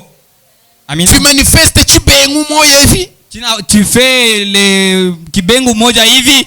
On te montre les chemins. Tu es en train de mettre la tête dure. Bego na kuonesha njia, kunafanya kichwa msumari. C'est lui qui te parle là, il a plus d'expérience que toi. Mwenyewe anasemeza na wewe, anesha kuna mambo mingi mu maisha. C'est le vieillard. Ni mzee. C'est les cheveux blancs. Ni nywele nyeupe. Et dans une église locale, le plus vieillard de tous, c'est le pasteur. Ndani ya kanisa ya pali, mtu mzee kabisa kupita watu wote anakuwa ni mchungaji. Même si vous avez 70 ans, Hata kama wewe unakuwa na miaka 17, prenez sur vos années là de 70 là, ajoutez là-bas 2 ans. ile miaka yako 17 ongeza pale. C'est ça l'âge de votre pasteur. So miaka ya mchungaji wako. Ne cherchez pas à connaître sa date de naissance Usitafuta kutambua ou son année de naissance. bali mzala Il est plus vieillard que toi. wewe beba tu ile miaka yako ongeza Parce qu'ici il s'agit d'un temps. njoo kama hapa inakuwa ni mambo inaangalia zawadi. Est-ce que nous sommes ensemble? Etu pamoja. Est-ce que vous allez m'aimer après ça? Eti mtanipenda. Écoutez les vieillards. Mwewe musikilize wao. Ils sont déjà passés par où vous passez là. Wanesha kupitia pale ambao wewe unapitia. Ne faut pas manifester de l'insolence Usifanye ko mambo mwivi saya ya je devant les vieillards. mbele ya wazee. Le troisième jour, Siku ya tatu les jeunes gens sont venus. watu wa vijana wanakuja. Le peuple est venu. Taifa inakuja. Ils sont venus prendre la réponse. Banakuja kubeba. Est-ce que tu vas alléger notre jour? Eti utashusha busitu wetu? Roboam dit, Roboam anasema, retournez dans vos maisons. Mulirudi kwa nyumba yenu. D'ailleurs, mon père, lui, il vous a donné les jours de bois. Moi, je vais vous donner les jours de fer. Ndo baba yangu alinipatia busitu kwa mamiti. Sasa hapa mimi kunapatia bioma. Mutashikia. Vous allez comprendre. Moi, je suis un jeune. Mimi niko kijana. Vous allez sentir. Mwe mutashikia. Le peuple dit, ok. Biblia inasema ndio. Nous te répondons aussi. Sasa hapa sisi pia tunakujibia. Tu vas rester seulement seul avec ta famille. Nous partons. Wewe utabakia paka wewe mwenyewe na jamaa yako mfalme. Sasa hapa shi tunaenda. Tu vas rester avec la famille de Juda. Wewe tabakia La na maison de Juda. jamaa na nyumba ya Yuda. Est-ce que nous sommes ensemble? Etu pamoja? Est-ce que nous sommes ensemble? Etu pamoja? Et c'est alors que le peuple s'est détaché de la maison de David. Sasa pale taifa ikaondoka ndani ya chuma ya Daudi. Et Roboam est resté seul Na Obama akabakia peke yake avec la tribu de Juda na kabila ya Yuda et la tribu de Benjamin. na kabila ya Benjamin. Toutes les 10 tribus sont allées, ils ont formé les royaumes d'Israël. Hii makabila yote 14 yanafanya ufalme wa Israeli. Et les 2 autres tribus sont restées avec les royaumes de Juda. Donc il y a eu division. Na hii makabila mbili nabakia na kabila na ufalme ya Yuda. Et Jéroboam qui était à l'étranger, Na Jeroboam mwenyewe alikuwa mu nchi nyingine. quand il a entendu la nouvelle Wakati akasikia habari que Salomon est mort, akusema Solomon anakufa, Roboam a pris le pouvoir. Roboam anachukua ufalme. Dieu lui avait déjà aussi parlé Mungu alikuwa anaisha kumsemeza naye pia. pour lui dire, toi, Jua kumwambia wewe, tu profiteras un jour. wewe utachukua Tu seras siku moja roi. na utakuwa mfalme. Par l'intermédiaire d'un prophète qui lui avait parlé. Alimsemezea kupitia nabii moja. Et Jéroboam est venu, Na Jeroboam akuja le peuple l'a vu, na taifa inamwona, ils ont accouru vers lui. bakamkimbilia kwenda kwake. Ils ont dit, nous allons te faire roi. Wanasema sisi tutakufanya mfalme. C'est toi qui seras notre roi. Wewe ndio utakuwa mfalme wetu. Et ils l'ont oint comme étant, ils l'ont placé ou nommé comme étant le roi. Bana muweka pale kama mfalme. C'est alors que nous arrivons au chapitre 12. là. Pale tunafika sasa kwa mstari au sura ya 12. L'histoire commence à partir du premier verset. Sasa hadithi inaanza kwa mstari ya kwanza. Mais nous avons lu verset 25 jusqu'à 30. Sisi tulisoma hapa sura ya mstari ya 25 tena kwenda Alors, 30. comme Jérusalem Sasa vile Yerusalemu était la ville sainte, ilikuwa ni mji takatifu. et c'était Jérusalem qui était comme la capitale. ilikuwa Yerusalemu inakuwa kama mode ya capital. C'est là que se trouvait le temple. Ndio penye palikuwa hekalu. Et c'est là que tout Israélite devait aller adorer. Ndio pale kila mtu wa Israeli pasi kuenda na kuabudu. Parce que le lieu d'adoration devait être un seul lieu. Ndio pale ya kuabudu pasi kuwa pale moja. Et l'adoration est un sujet très important dans la vie d'un chrétien. Je me demande si ce que j'ai dit, ça vous pénètre. L'adoration. Parce que si avec l'adoration vous ne tirez pas attention, vous allez basculer dans l'idolâtrie au lieu de l'adoration de Dieu. Est-ce que nous sommes ensemble? Est-ce que vous dites Amen? L'adoration ne devait se faire qu'en un seul lieu. Même aujourd'hui, l'adoration ne peut se faire que dans un seul lieu. L'objet d'adoration n'est qu'un seul. Le lieu d'adoration n'est qu'un seul. C'est en Christ. Est-ce que vous dites un grand amen à ça? Alors les lieux d'adoration à l'époque, la capitale, c'était Jérusalem. Et même quand bien même le peuple était divisé, les 10 tribus, quand il s'agissait des fêtes de l'Éternel, quand il s'agissait de l'adoration, les 10 tribus montaient vers Jérusalem. Est-ce que nous sommes ensemble? Parce qu'on avait conseillé à Roboam. On lui a dit, fais la guerre à ton frère Israël. Au royaume d'Israël. Il s'est levé avec des militaires. Il voulait aller combattre les 10 tribus. Lui avec ces 2 tribus-là. Il voulait aller combattre les 10 tribus. Quelqu'un est sorti. Il a dit, ne combat pas ton frère Israël. Et ils ont commencé à vivre dans la paix. Amen. Et les autres quittaient ici. Ils allaient adorer à Jérusalem. Jéroboam a regardé et dit, ces gens ici qui montent vers Agapao là-bas, on risque d'aller leur prêcher la vérité. Il faut les garder dans notre dénomination ici. Quand ils partent à Agapao, il faut aller entendre Frère Branham dit. Frère Branham dit. Mais Bintou, vraiment, ce sont des choses terribles. Il faut entendre les 7 sauts là-bas. Il faut entendre les 7 tonnerres là-bas. Il faut les empêcher pour ne pas aller chez les Branhamistes. Est-ce que vous comprenez la technique? Alors ils ont formé une dénomination. Jéroboam a formé une confédération des églises. Il a créé quelque chose d'attirant. C'est la même technique de Lucifer au ciel.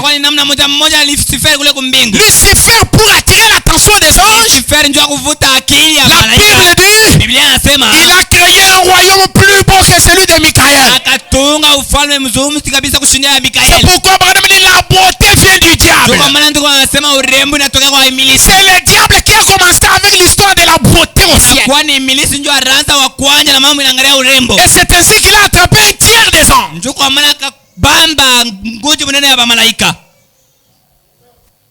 Est-ce que nous sommes ensemble? Amen, amen. Amen. Et la même technique sur la terre. Les esprits ne meurent pas. Jéroboam dit, j'ai la plus grande population. Mais plus ils vont là-bas à Jérusalem, ils vont me quitter. Ils vont sortir du 30e sepéco. Ils vont sortir du 48e si c'est quoi là. pour aller reconnaître le vrai Dieu njoo kwenda kutambua Mungu wa ukweli et la vraie adoration. na mabudu ya ukweli. Je dois créer quelque chose. Mimi napaswa kutunga kitu Je fulani. dois créer une diversion. Mimi napaswa kutunga kitu fulani. Qu'est-ce qu'il a fait? Akafanya nini? Qu'est-ce que nous avons lu là-bas? Soma nini Quelqu'un hapa? peut-il me dire? Eti mtu anaweza kuniambia Qu'est-ce qu'il a fait? alifanya nini?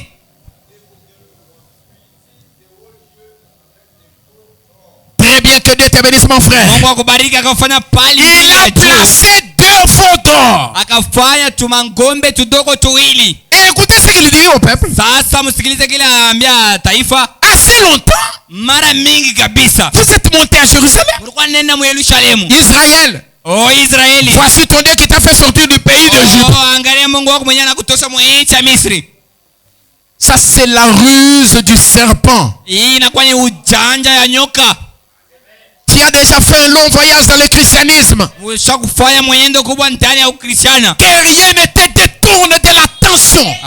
Nataka kitu kimoja kishipate kuondosha ndani ya Ukristo. Que rien ne vienne t'ôter de la vérité. Nataka kitu kimoja kishondosha ndani ya Tu ukweli. as déjà fait un long voyage. Wewe unaweza kutembea mwenendo kubwa. Ne laisse pas quelqu'un venir te conseiller. Usione mtu kwa kukushauria. Non, il y a quelqu'un Moussenga ici Kuna kuwa mapudre kidogo hapa. pour avoir de l'argent. Jua kupata Il y a fedha. quelques-unes des choses là-bas. Kwa kumamechi. L'idolâtrie Kuabudu sanamu. entraîne l'effacement du nom dans le livre. Inaleta kuzimisha kwa ndina ndani ya kitabu. Amina. Amina. Amina. Et regardez ce qui s'est passé. Mtazama kile kilifanyika hapa. Parmi ces tribus-là, Ndani ya ile makabila il y a eu Ephraïm kulikuwa Efraim et il y a eu Manassé. na kulikuwa Manase. Osée chapitre 4 verset 17. Hosea mstari yake ya sura ya 4 mstari ya 17. Il souligne Ephraïm. Kuna andika zaidi Il Efraim. dit Ephraïm est attaché à ses idoles. Anasema Efraim kumenya kuungana kabisa na masanamu yake. Laisse-les. Umwache. C'est ce qui a fait que son nom soit effacé. Ndio yenye nafanya kama ndina yake jimishwe. Et frère Branham dit, Na ndugu bana wanasema ces tribus sont effacées ima kabila inazimishwa de dessous la terre. inakuzimisha hapa pa De udongo. dessous les cieux plutôt. Inakuzimisha kumbingu. Pas dans les cieux. Hapana ndani ya mbingu. Est-ce que nous sommes ensemble? Etu pamoja? Écoutez d'abord. Msikilize mbele. L'Éden de Satan, paragraphe 22. Edeni ya shetani mstari ya 22 Du 29 août 1965. inakuburia 1965. Mon temps est en train de terminer. Wakati yangu iko nenda kumalizika. Frère Branham dit, Ndugu anasema le Dieu de ce monde d'aujourd'hui, Mungu wa hii ulimwengu ya leo, la personne vénérée de ce monde d'aujourd'hui, mtu mwenye kujulikana wa hii dunia leo c'est Satan. ni shetani. Comment est-ce que la personne la plus vénérée, la plus adorée, ça devient Satan? Namna gani mtu kujulikana kabisa na kuabudu kabisa na kuwa shetani? En fait, parce que les gens l'adorent sans le savoir. Ndio watu weko na muabudu bila kuitambua. Donc vous pouvez être un idolâtre sans le savoir. Unaweza kuwa muabudu sanamu lakini ndani ya tabernacle.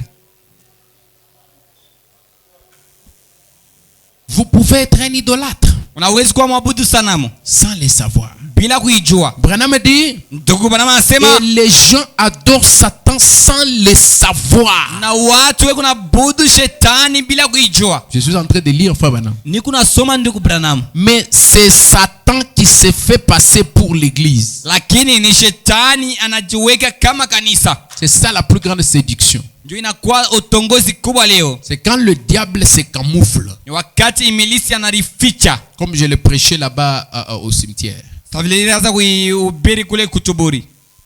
Le diable, Imilisi il se fait adorer anajifanya kama pata kumwabudu. sous la forme de la piété. Muumbu ya kimungu. Il a une belle forme. Kuna umbu moja mrembo Une kabisa. forme religieuse. Kuna umbu ya kidini. Soyons unis. Oh, tuko pamoja. J'ai vu une dame qui m'a écrit depuis Corée du Sud. Niliona mke mmoja mwenye kuniandikia kutokea Korea du Sud. Elle m'a dit, Ananiambia, vous êtes pasteur? J'ai dit oui, je suis pasteur. eti uko mchungaji? Nikasema ndio niko mchungaji. Oui, parce que j'ai trouvé votre numéro sur Google. Njoo mimi napata namba yako pa Google. J'ai dit ok. Nasema ndio, unasema nini? Qu'en est-il de vous? Qu'est-ce qu'il y a? Sasa wewe ni nini? Non, je suis un missionnaire. Une missionnaire. Mie niko mpashwa habari mwanamke. Je suis en train de prêcher aux gens sur l'Apocalypse. ni kunaenda na kubiri watu kuangalia ufunuo. Alors je voudrais que tu puisses me donner l'occasion pour que nous puissions former votre église sur les livres de l'Apocalypse. Minataka unipatie kwa bahati nikuye na tufundishe kanisa yako kwa mambo inaangalia kitabu cha ufunuo. J'ai dit, vous voulez prêcher dans mon église? Na mswali, mama unataka kubiri ndani ya kanisa yangu? Son nom c'est Anna. Elle est coréenne. Ndina yake ni Anna, ni mtu wa Kore. Elle dit oui. Asema ndio ninataka kubiri mchungaji. Je veux prêcher dans votre église. Minataka kubiri ndani ya kanisa yako. J'ai dit d'abord, Asema kwanja, je ne crois pas qu'une femme doit prêcher ou être missionnaire, évangéliste, docteur, apôtre. Mina mini kama mwanamke ashwezi kubiri, ashwezi kuwa mpasha habari, mtume, bishop na bilabi minabaki. Elle me dit, mais pourquoi tu penses comme ça? Ananiambia njoo nini unawaza vile? J'ai dit, parce qu'avant que je ne sois pasteur, je suis d'abord croyant de la Bible. Njoo, mimi namwambia njoo kabla mimi kuwa mchungaji niko mbele mwaminifu wa Biblia. Je lui ai envoyé un Timothée.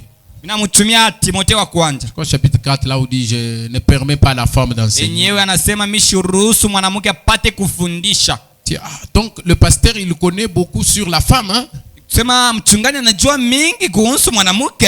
Je dis parce que je sais que je ne suis pas disposé à recevoir quelque chose venant d'un canal qui est interdit par Dieu. Mimi najua ameshaweza kupokea kitu kinatokea kupitia njia yenye Mungu mwenyewe anakatala. Elle me dit non parce que nous prêchons dans le monde. Anasema njoo sisi tunahubiri mulimwengu. Nous voulons constituer une union des églises. Tunataka kufanya kuungana kwa makanisa. J'ai dit c'est déjà faux, voyez. Ninasema unaona, hii unasema tu mimi naona deja kama huko mpinga Kristo. Ça commence déjà mal. Inaanza mara moja unaanza mbaya. Elle a fui. Na anaenda shinyandikia tena. Le m'a plus écrit. Ashinyandikia tena. Cette union là, ile unkano ile, on viendra avec un langage. Itakuwa na namna moja kusema. Pour vous qui êtes sur Facebook et sur les réseaux sociaux. Wewe wenyewe unakuwa hapa ma Facebook, Instagram na bile binabakia. Soyez très attentifs. Mkoa bakukeba aange kabisa. S'il faut même quitter sur ces choses là, il faut quitter. Kama unasikia kama unaweza kuondoka pa bile bintu ondoka. Parce que depuis tout ce temps vous ne savez pas que vous êtes manipulé. To, hii mara yote mjua kama beko na miongoza. Et ça réussit, ça marche. Na iku na tembea vile na beko na weza. Si je commence à vous expliquer comment la bête est en train d'installer un système dans votre pensée. Kama niko na mifasira namna gani nyama ule unaenda na kuweka namna moja kutumika ndani ya wazo yako. À l'aide des réseaux sociaux. Kupitia hii ma réseaux sociaux. Nous pouvons prendre toute une journée à expliquer ça. Tunaweza kuchukua siku mzima njoo tufasiria hili. Pendant ce moment, Mwi wakati la bête est en train de chauffer de l'eau. Ule nyama kunaenda na kuchangamsha maji. Il vous a placé dans une chaudière. Anamiweka ndani ya furu moja. Et il est en train de monter la température. Haikunaenda kupandisha moto. Il vous habitue. Vous vous habituez. Jusqu'à ce qu'à la fin de tout, quand on va vous proposer une chose, vous allez penser que non, c'est la chose habituelle. C'est ce qui a toujours été. Allez, vous embrassez la marque de la bête. C'est un système éducatif. On est en train de vous éduquer. La bête, c'est Satan. Elle est tellement rusée. Et il ne s'est pas battu aujourd'hui, Satan. Satan, sa bataille a commencé au ciel. Imaginez-vous. Et il a gagné les anges. Il a réussi à les transformer, à les convertir dans sa méthode à lui. Ils sont venus des démons lorsqu'on les a déchus. Alors imaginez-vous. Qu'en est-il de vous aujourd'hui? Et quand nous marchons, nous devons faire attention. Parce que parmi les causes qui peuvent faire que votre nom soit effacé dans les livres de vie, l'adhésion à la confédération des églises, kuingia muungano ya makanisa, à l'image de la bête. muumbo ya nyama, banaijima. Mais un nom qui a été écrit, Lakini njina ambao baliandika on l'efface. banaijimisha. Branham anasema les gens adorent Satan sans le savoir. watu wanamwabudu shetani bila kuijua. Frère Branham dit, Ndio anasema ils adorent Satan en pensant qu'ils adorent Dieu à travers l'église. kunaabudu shetani mkwasia kama bena mwabudu Mungu kupitia kanisa. Mais c'est la façon dont Satan s'y est pris. Lakini ni namna ile shetani anaona ya kutumia. Nous remercions le Seigneur pour l'aigle du temps de la fin. Napigia Mungu asante njoo ataye wa nyakati yetu. Parce que même si un animal se cache, Njoo hata kama nyama moja na ficha, il se camoufle kunajificha pour vous faire une prédation. njoo ya kumifanyisha umbo mmoja hivi. Il est en train de vous chasser. Nenda na kumikimbisha. Parce qu'il y a des animaux qui sont des chasseurs d'autres animaux. Njoo kuna kwa manyama yenyewe inakimbishaka wanyama wengine. Un chasseur Muwindaji en train de chasser un animal, kuna winda nyama ingine. comme le lion, Saa simba il chasse la gazelle, kuna winda gazelle, il chasse les autres animaux. kuna winda wengine manyama ingine. Mais l'homme chasse les lions. Lakini mtu yeye kuna winda nyama. Je ne suis pas en train de parler de chasser. Mishi Je sema parle mambo de la chasse. Mishi semezea mambo ya kuandama, lakini kuna semezea mambo ya kuwinda. Et la Bible dit que le diable était un lion. Lakini Biblia inasema imilisha na kuwa simba. Il rougit et il fait sa chasse. Ngoroma na kuna fanya Il kuwinda. est à la recherche d'une multitude de gens avec lesquels il sera jeté dans les temps de feu. Kunaenda na kutafuta watu mingi ambao watabatupa pamoja naye moto. La Bible dit, Jo Biblia inasema ceux dont les noms n'ont pas été trouvés dans le livre de vie wenye jina yao haikuwa ndani de l'agneau ya mwana kondoo seront jetés dans les temps de feu. batabatupa ndani ya timu ya moto. Là où se trouve la mort, les séjours des morts et Satan Pale lui. yenyewe panakuwa kifu na pale ya kifu na shetani peke yake.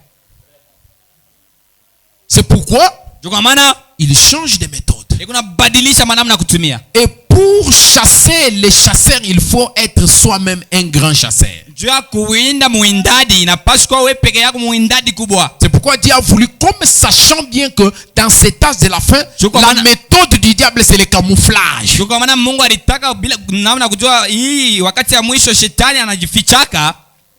Vous savez comment les soldats se camouflent quand ils vont à la guerre? Eti mnajua namna gani wa askari wanajificha wakati wanaenda kuvita? Ils prennent beaucoup de branches. Kuna chukua matawi mingi. Ils portent à la tête ici. Kuna rizika yuko kichwa huko. Et sur le corps, Na pa mwili s'il dort ici dans la brousse, kama nalala hapa mpori, vous pouvez penser que c'est une branche qui est cassée qui est là-bas. utaona kama ni tawi ya mti ambayo Vous inakatika. pouvez même les piétiner et passer. Unaweza hata kumkanyanga na kupita. Parce qu'il veut avoir la forme de l'environnement dans lequel il fait sa chasse. Ndio anapenda kuwa na hali ya pale ambao anafanya kuwinda kwake. Et l'environnement que le diable a choisi aujourd'hui, Na pale ambao imilisha na chagua leo c'est l'environnement religieux. inakuwa ni mazingira ya kanisa. Satan est dans tes églises. Shetani anakuwa ndani ya makanisa. C'est pourquoi quand moi je regarde, je vois un frère aujourd'hui Kwa maana wakati naangalia ndugu leo qui était au message, mwenye alikuwa ndani ya demain uchumbe, après demain on le retrouve chez les musulmans. kesho yake tunamkuta kwa On musulmani. le retrouve chez les 28e ou 50 combienième de c'est quoi là. Tunamkuta ku 1 millionième na kaibitu kanibili. Ça ne se fait pas comprendre. Atuelewa mzuri. Une personne comme ça n'avait jamais cru le message. Mtu kama ule ye asiamini ujumbe hata siku moja. Quitter ce message précieux Kutoka mwi ujumbe muhimu et se retrouver dans à gauche, à gauche. na kulikuta mo baba shuka. Jata, shuka, shinjigila. Vous riez. Mona cheka Mais c'est ridicule. ni binakuwa bia chini kabisa. C'est trop bas. Inakuwa ya chini kabisa. Ça c'est tombé trop bas. Ile inakuwa kuanguka chini kabisa. Ce message précieux. Ce que vous entendez ici, est-ce que vous avez déjà entendu un son comme ça là où vous venez là? Hivi Mungu nashikia hivi. Tunacho bishika kule kwenye mnatokea. Ça c'est la manne pure. Hii ni Fresh. mana mpya. Ça c'est C'est la chair du Fils de l'homme. hii ni mwili ya mwana wa mtu. Amina. Alléluia. Amina. C'est la nourriture des aigles. Inakuwa ni chakula wa tai. Là où se trouvent les corps, Pale ambapo patakuwa c'est là que mwili, vont s'assembler les ndio aigles. pale watai watakusanya. C'est pourquoi Juu kwa maana j'avais répondu à un frère nikatibia ndugu moja qui m'avait posé la question. mwenye ni swali, Est-ce que les vierges folles se trouvent dans le message? eti wabikira wa mazimu wanakuwa ndani ya ujumbe? Je lui ai dit, Nikamjibu, les vierges folles se trouvent dans les tabernacles. wabikira wa mazimu wanakuwa ndani ya majumba kama hii, Mais dans le message, il n'y a pas de vierges lakini folles. ndani ya ujumbe hamuna wabikira wa mazimu. Amina. Parce qu'un croyant du message, Juu mwaminifu wa ujumbe il est entré sous les signes. anaingia ndani ya alama. Amina. Et il a appliqué les signes. Na yeye anatumia alama. Un croyant du message, Mwaminifu wa il est ujumbe lui-même dans le message. yeye mwenyewe iko ndani ya ujumbe. C'est ça, celui qui est dans le message. Ndio mwenyewe wala anakuwa ndani ya ujumbe. C'est pourquoi frère Branham dit, Ndio maana tuko anasema ce message ne deviendra jamais une dénomination. hii ujumbe haista kuyaka kama sebu. Faire entrer les vierges folles dans le message, Oh, kuingisha wabikira wa mazimu ndani ya les ujumbe, mettre dans le même lot dans le message, waweka ndani ya ujumbe, c'est mal placer les écritures. pale kutumia maandiko Les mbaya. vierges folles ne peuvent pas être dans le message. Bikira wa mazimu hawezi kuwa ndani ya Les ujumbe. vierges folles se trouvent dans les tabernacles. Amen. Wabikira wa mazimu nakuwa ndani ya mahekalu. Amina, amina, amina, amina. C'est pour ça que nous devons tirer beaucoup d'attention. Jo pale tunapaswa kukebangi kabisa. Frères et sœurs, Wandugu na wadada, tirez beaucoup d'attention. mukebangi kabisa. Quand le diable s'infiltre, vous n'allez pas le voir avec des cornes. Wakati milisa anadingiza mukintu usitamuona na masengo. Comme quand vous le voyez dans Superbook.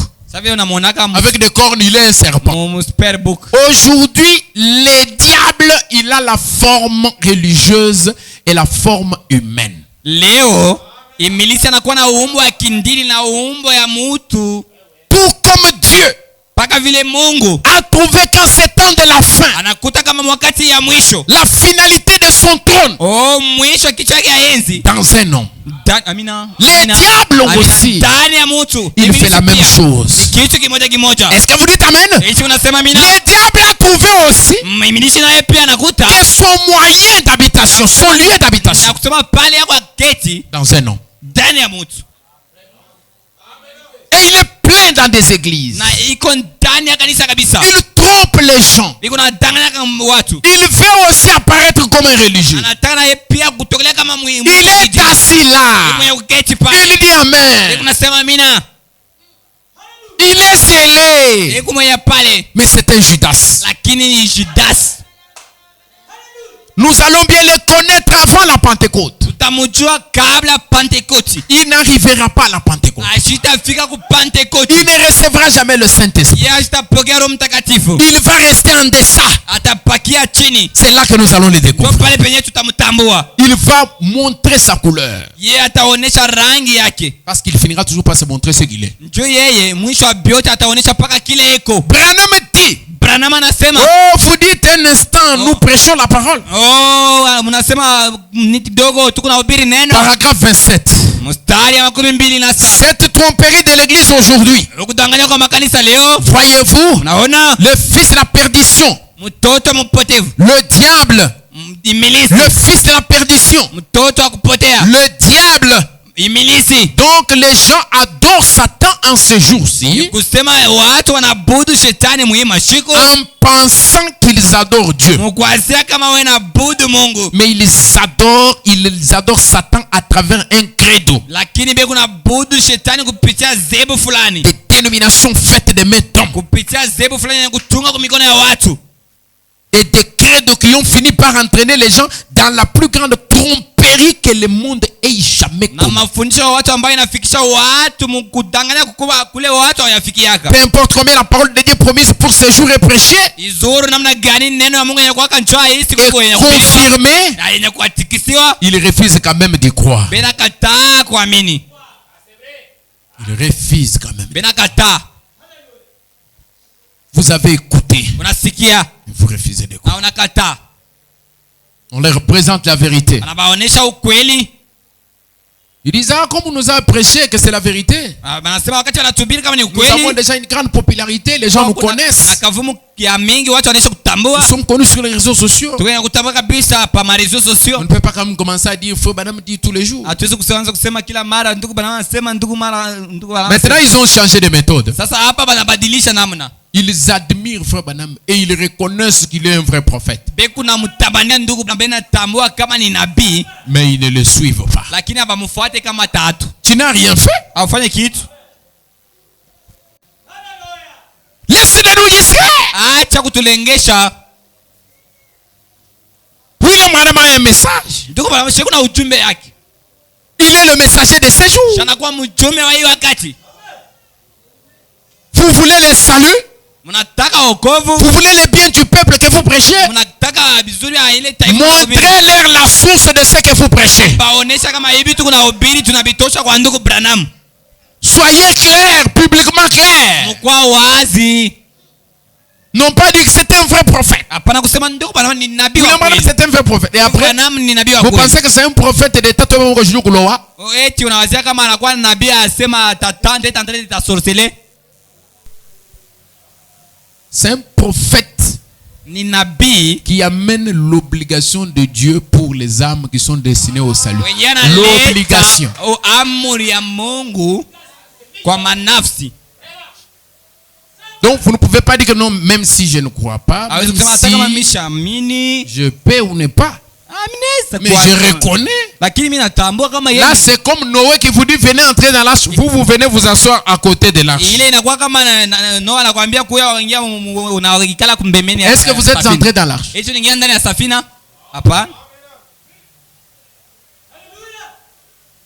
Amen. Amina.